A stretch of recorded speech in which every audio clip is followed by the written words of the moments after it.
Assalamualaikum warahmatullahi wabarakatuh. Perkenalkan, nama saya Nurul Fitristiani dengan NIM 2902350044 dari Prodi Akuntansi semester 2, Fakultas Ekonomi dan Bisnis. Tujuan dibuatnya video presentasi ini untuk memenuhi tugas ujian akhir semester mata kuliah Bank dan Lembaga Keuangan dengan dosen pengampu Bapak Sugeng Prayetno. Pada video presentasi kali ini saya mengambil judul dana pensiun. Baik, langsung saja ke latar belakang.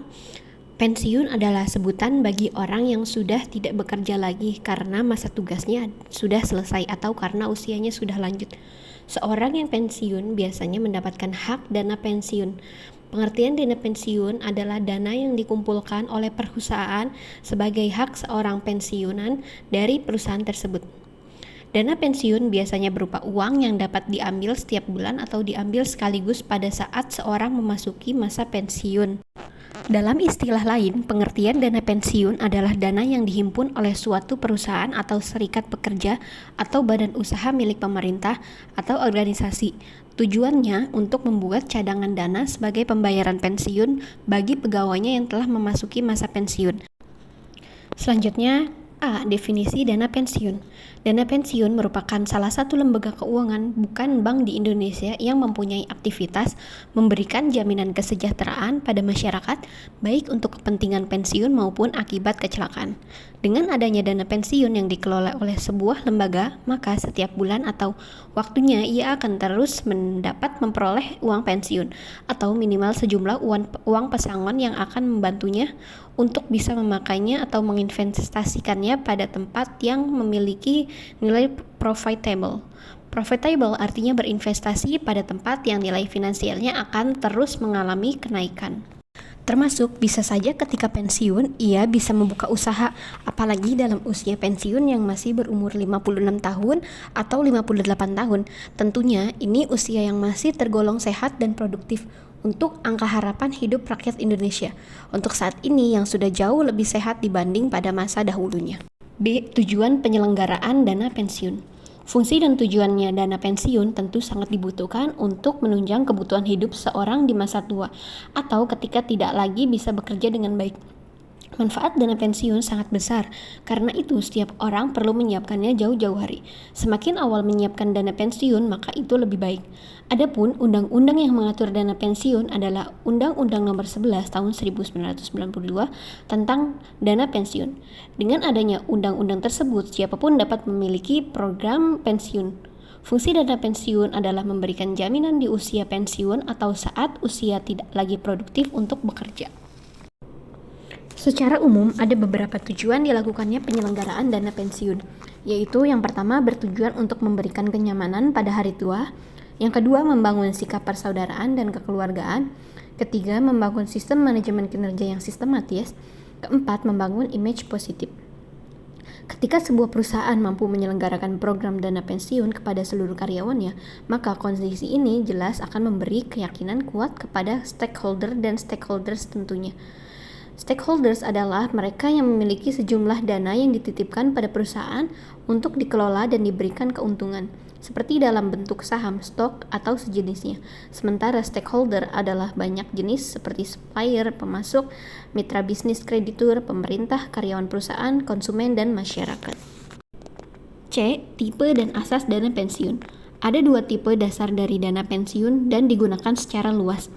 Yang pertama ada program pensiun iuran dana pasti, Definite Contribution Plan, dan program pensiun keuntungan pasti, Definite Benefit Plan.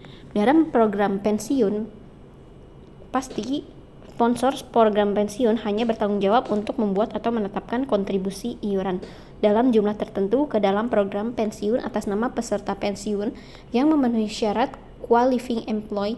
Jumlah uang yang dikontribusikan biasanya didasarkan pada presentasi dari gaji karyawan atau presentasi dari laba. Jika jumlah gaji besar, maka besar pula penerimaan pensiunnya. Namun, jika gaji kecil, maka kecil juga dana pensiun yang akan diterima nantinya. D. Lembaga penyelenggara dana pensiun.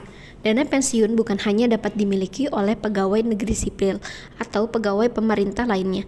Namun saat ini setiap orang yang bekerja memiliki peluang untuk mendapatkan dana pensiun, asal mereka mengetahui lembaga penyelenggaraan dana pensiun tersebut. Beberapa lembaga undang-undang menyelenggarakan dana pensiun dan bersifat wajib sesuai dengan undang-undang, antara lain BPJS Ketenagakerjaan untuk pekerja swasta, PT Taspen Persero untuk pensiunan ASN, dan PT Asabri Persero untuk para purnawirawan TNI Polri. 1. Dana pensiun pemberi kerja (DPPK) adalah dana pensiun yang dibentuk oleh orang atau badan yang mempekerjakan karyawan selaku pendiri untuk menyelenggarakan program pensiun manfaat pasti (PPMP) atau program pensiun iuran pasti (PPIP). Yang kedua, dana pensiun lembaga keuangan (DPLK) dapat dibentuk oleh bank atau perusahaan asuransi jiwa yang memiliki kemampuan menyelenggarakan program pensiun pasti bagi perorangan. Yang ketiga, itu ada dana pensiun berdasarkan keuntungan dana. Adalah dana pensiun pemberi kerja yang menyelenggarakan program pensiun iuran pasti (PPIP). Yang keempat, saldo BPJS Ketenagakerjaan. Yang kelima, PPMP adalah program pensiun selain PPIP. E. Peserta dana pensiun beserta permasalahan yang mungkin terjadi. Pada prinsipnya, setiap karyawan bisa menjadi peserta atau anggota dana pensiun, asal memenuhi syarat-syarat yang ditetapkan. Adapun syarat-syarat untuk menjadi peserta dana pensiun yang secara umum ditetapkan oleh suatu organisasi adalah: A. Tercatat sebagai karyawan tetap dan memiliki surat keputusan atau SK pengangkatan baik dalam bentuk 80% atau 100%. B. Berusia minimal 18 tahun atau sudah menikah atau berkeluarga. Tujuannya penetapan ini yaitu agar yang bersangkutan memperlihatkan sikap akil balik atau kedewasaannya. C. Memiliki masa kerja minimal 1 tahun. D. Disetujui oleh pihak manajemen perusahaan berdasarkan kriteria dari kelengkapan administrasi dan kelayakan pribadi. Kenapa perlu dana pensiun? Pada dasarnya, tujuan memiliki dana pensiun yang cukup adalah agar kita mandiri secara keuangan di masa tua. Di samping itu, akan muncul beberapa resiko yang bisa saja kita alami di masa tua nanti, yaitu seperti lansia rentan terserang penyakit kritis dan biaya berobat makin mahal. Secara biologis, lansia memang rentan terserang penyakit karena daya tahan tubuhnya yang makin lemah seiring dengan berjalannya waktu. Tetapi hal tersebut berbanding terbalik dengan kenaikan biaya medis di Indonesia yang cukup tinggi. Yang kedua, yaitu lansia juga rentan jadi orang terlantar. Lansia terlantar bisa didefinisikan sebagai orang berusia di atas 60 tahun yang tidak bisa memenuhi kebutuhan dasarnya. Ada banyak faktor yang menyebabkan hal ini terjadi, di antaranya faktor ekonomi atau faktor keluarga. Meski lansia dilindungi pemerintah, tapi kalau dipikir-pikir, apakah kita mau hidup seperti itu? Bukankah setiap orang mendapatkan kualitas hidup yang baik jika tua nanti? Yang ketiga, yaitu kebutuhan hidup bisa meningkat saat usia melampaui angka harapan hidup. Risiko yang satu ini tentu akan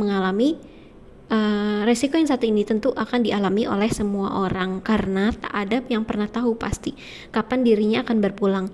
Data dari BPS menyebutkan bahwa usia harapan hidup di Indonesia pada umumnya adalah 71,5 tahun. Jika saat ini kita berusia 35 tahun, maka ada waktu kurang lebih 36 tahun lagi untuk mempersiapkan diri dan membekali keluarga yang kita tinggal. Bagaimana jika usia kita nanti melampaui rata-rata usia harapan hidup? Ini artinya kebutuhan di masa tua pun akan meningkat. Lantas, bagaimana jika kita meninggal di usia produktif? Bagaimana nasib orang yang terkasih yang kita tinggalkan? Bagaimana mereka memenuhi kebutuhan hidup sehari-hari setelah kita tinggalkan? Melihat resiko-resiko yang berpotensi kita alami di masa tua, maka bisa disimpulkan bahwa kita tetap butuh perencanaan yang matang saat pensiun nanti, dan peran dana pensiun sangat penting di sini. Lalu, apa saja yang dibutuhkan untuk mempersiapkan dana pensiun? Dalam perencanaan keuangan, penting untuk menghitung rasio antara investasi dengan kekayaan bersih. Amannya nilai perbandingan antar investasi dan kekayaan bersih itu 50% atau lebih. Bila sampai di angka ini, tandanya jumlah investasimu sudah cukup sehat. Semakin dekat dengan masa pensiun, nilai rasio ini harus semakin besar karena inflasi merupakan suatu hal yang nggak bisa kita hindari. Makanya mumpung masih muda dan produktif, manfaatkan waktu yang ada untuk mengumpulkan aset dan dana pensiun supaya menjadi masa tua yang aman dan tentram. Lantas apa saja yang harus kita lakukan saat mempersiapkan dana pensiun? Yang pertama itu ada hitung dan cari tahu apa saja kebutuhan di masa pensiun. Mencari tahu kebutuhan masa pensiun adalah hal yang wajib kita lakukan, karena dari kebutuhan inilah akan muncul beberapa jumlah pengeluaran kita nanti. Lakukan perhitungan secara rinci mengenai beberapa yang dibutuhkan untuk kebutuhan pokok seperti biaya makan, transportasi, listrik, air, perawatan hunian, serta tanggungan dan sebagainya. Yang kedua yaitu tentukan kapan kita mau pensiun. Kini makin banyak orang yang memutuskan untuk pensiun di usia muda. Namun agar tetap dapat melanjutkan hidup dengan nyaman dibutuhkan strategi keuangan khusus. Selanjutnya itu ada manfaat dana pensiun. Dana pensiun adalah badan hukum yang mengelola dan menjalankan program yang menjanjikan manfaat pensiun, yang dikenal juga sebagai program pensiun. Sesuai dengan Undang-Undang Nomor 11 Tahun 1992, dana ini adalah sarana untuk menghimpun uang guna meningkatkan kesejahteraan pada masa tua saat tidak aktif bekerja. Dengan adanya dana ini, maka diharapkan motivasi dan ketenangan kerja sehingga berujung pada peningkatan produktivitas. Manfaat pensiun adalah berbagai macam manfaat, entah pembayaran rutin, tunjangan kesehatan, akses ke fasilitas tertentu, dan lain-lain, yang diberikan pada seseorang yang pensiun berdasarkan pekerjaan orang itu sebelum pensiun. Ada pensiun normal, yaitu manfaatnya bagi peserta yang mulai dibayarkan pada saat peserta pensiun telah mencapai usia pensiun normal atau sesudahnya. Selanjutnya itu ada manfaat pensiun dipercepat. Manfaat pensiun bagi peserta yang dibayarkan bila peserta pensiun pada usia tertentu sebelum usia pensiun normal. Selanjutnya ada manfaat pensiun cacat. Manfaat pensiun bagi peserta yang dibayarkan bila peserta menderita cacat. Jenis-jenis dana pensiun. Berdasarkan Undang-Undang Nomor 11 Tahun 1992, di Indonesia terdiri dari 3 jenis dana pensiun. Yang pertama ada dana pensiun pemberi kerja, dana pensiun yang dibentuk oleh orang atau badan yang mempekerjakan karyawan selaku pendiri untuk menyelenggarakan program pensiun. Yang kedua ada dana pensiun lembaga keuangan. Beberapa pilihannya antaranya ada pasar uang, yaitu dana akan diinvestasikan ke instrumen pasar uang seperti SBI. Surat berharga, dana akan diinvestasikan ke dalam surat berharga seperti obligasi. Lalu ada saham, dana akan diinvestasikan ke instrumen saham. Lalu ada campuran, dana akan diinvestasikan ke instrumen campuran. Dari masing-masing kategori investasi ini, masing-masing varian di atas memiliki potensi keuntungan dan kerugian yang berbeda-beda. Jadi para calon peserta DPLK atau investor harus mengetahui profil risiko sebelum memilih produk. Selanjutnya yang ketiga itu ada dana pensiun lembaga asuransi kesehatan. Dana pensiun yang dibentuk oleh bank atau perusahaan asuransi jiwa untuk menyelenggarakan program pensiun iuran. Yang selanjutnya yaitu ada tujuan dana pensiun. Setiap pihak memiliki tujuan masing-masing yang berbeda, yaitu pihak pemberi kerja, lembaga pengolahan, dan karyawan. Bagi pemberi kerja, dana pensiun ini bertujuan untuk memberikan penghargaan kepada para karyawan yang telah lama mengabdi kepada perusahaannya. Lalu agar pada masa tua pensiun tersebut karyawannya mendapatkan jaminan. Yang ketiga, memberikan rasa aman pada karyawan. Yang keempat, meningkatkan kinerja dan motivasi karyawan. Yang kelima, meningkatkan citra perusahaan di mata masyarakat. Lalu tujuannya bagi karyawan, yang pertama, kepastian memperoleh penghasilan masa yang akan datang sesudah masa pensiun. Yang kedua, memberikan rasa aman dan meningkatkan motivasi untuk bekerja. Bagi lembaga pengelola, tujuannya yaitu yang pertama mengelola dana pensiun untuk mendapatkan keuntungan karena iuran dana pensiun dapat dimasukkan dalam kegiatan investasi. Yang kedua yaitu turut membantu menyelenggarakan program pemerintah. Mungkin cukup sekian video presentasi yang dapat saya sampaikan. Kurang lebihnya mohon maaf apabila ada kesalahan dalam pengucapan maupun penulisan. Wassalamualaikum warahmatullahi wabarakatuh.